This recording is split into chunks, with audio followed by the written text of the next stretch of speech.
mikolo ekoki koya Vital Kamerhe akoki kozala parmi bato bakodirige Assemblée nationale. C'est impossible puisque tu as deuxième force dans le pouvoir, deuxième force politique dans le monde.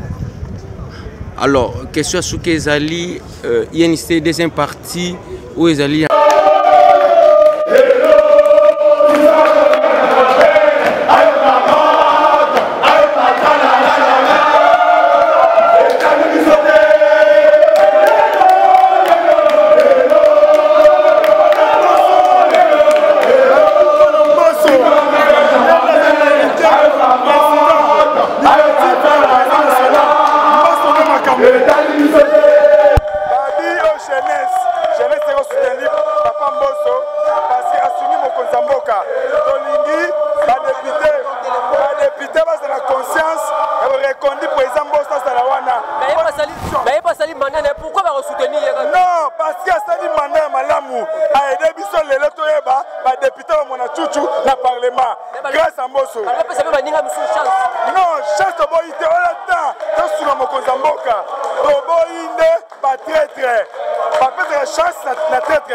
Papa Mbosso a mérité. Il y a un biso jeunesse et on soutenir rien à Tikalawana.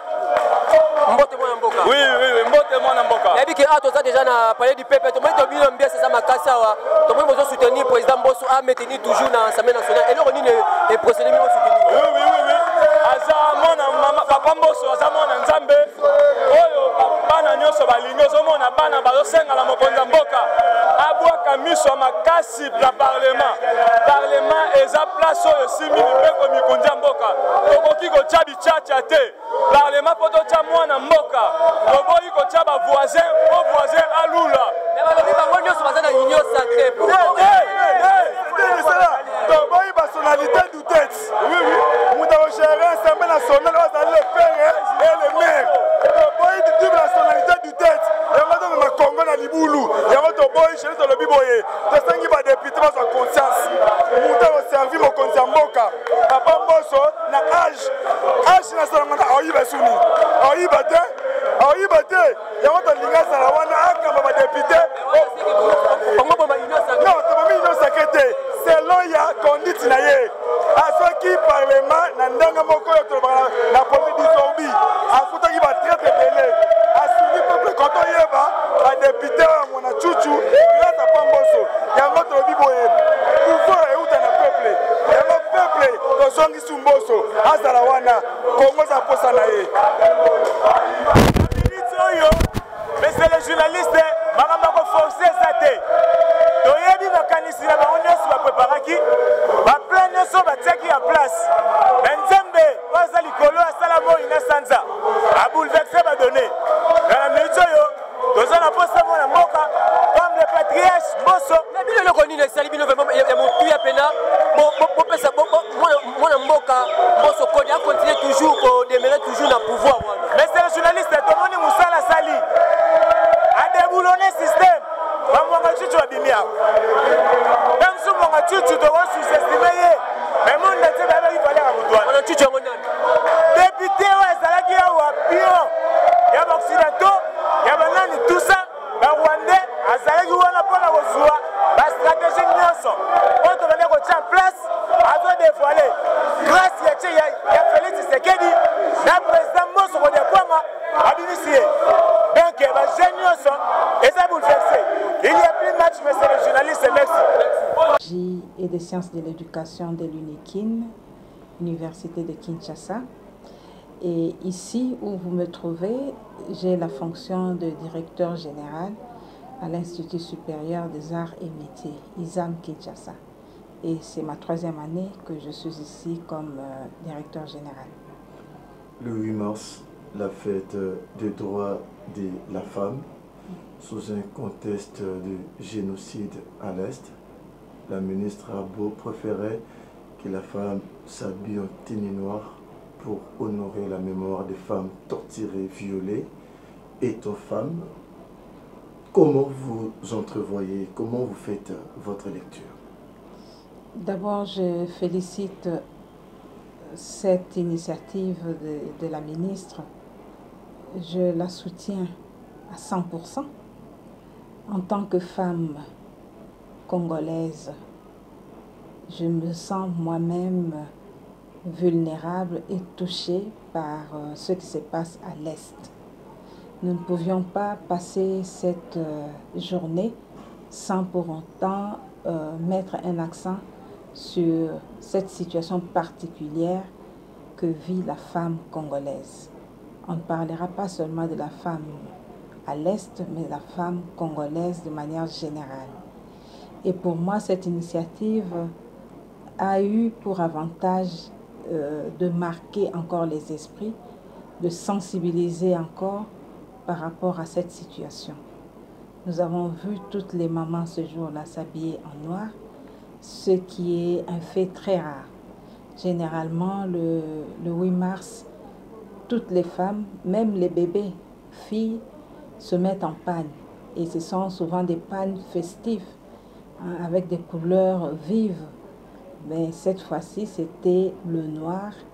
Il y en a qui étaient en robe noire, en polo noir, donc des vêtements d'hiver, mais de couleur noire. Le noir, c'est signe de deuil. Chez nous, en Afrique, chez nous les Bantous, surtout, quand nous sommes en noir, c'est que nous exprimons un deuil. Le Congo est en deuil, parce que c'est chaque jour que, à l'est de notre pays, le sang coule, les femmes meurent, les enfants sont tués, et cela sous le silence de la communauté internationale.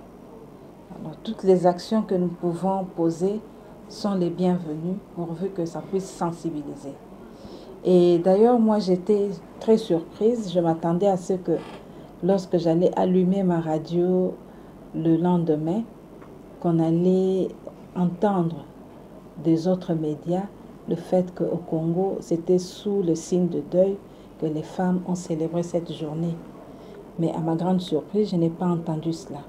C'est pour vous dire que le silence continue et c'est nous-mêmes les Congolais qui devons faire du bruit. Il ne faudrait pas que nous puissions attendre que les autres viennent faire du bruit pour nous. Nous devons continuer à faire du bruit. Et s'il faut crier très fort, on ne doit pas hésiter. Et moi, j'ai toujours dit que le jour où la maman congolaise se lèvera, beaucoup de choses vont changer. Et je pense que maintenant, la maman a compris. Elle commence à se lever. Et je suis sûre qu'avec la grâce de Dieu, beaucoup de choses vont changer. Bravo à maman la ministre qui avait pris cette initiative. Nous la soutenons et nous prions Dieu d'envoyer la paix dans notre pays. Je suis bilingue.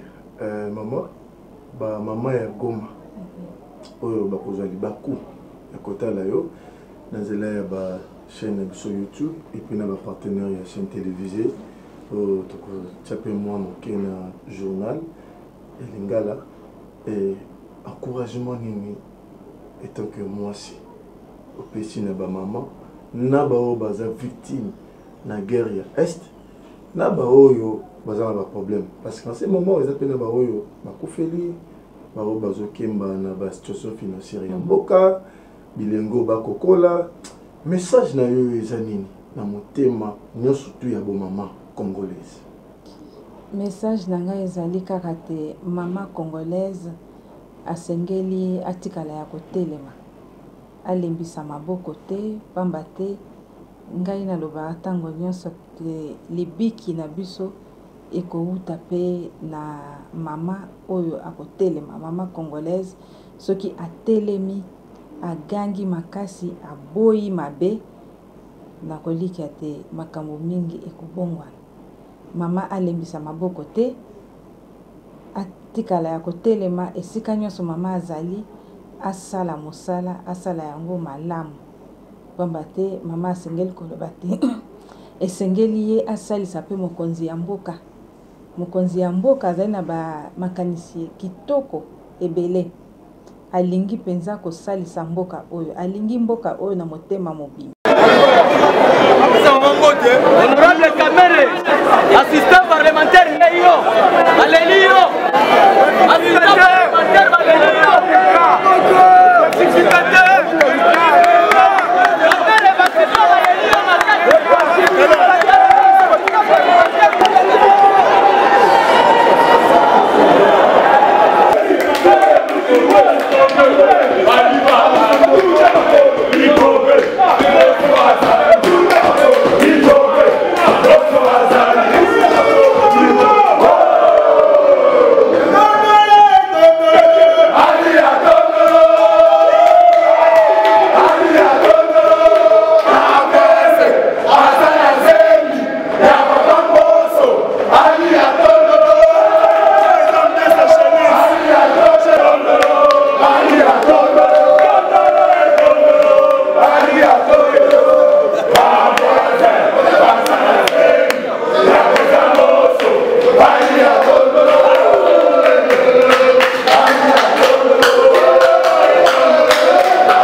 tunabambia hivi, sisi atusoutenir Papa Mbosso paske hapana, tunasoutenir par rapport ya mambo ile kunafanya kazi ile anabamba, par rapport ya kazi ile anafanya mu Assemblée Nationale.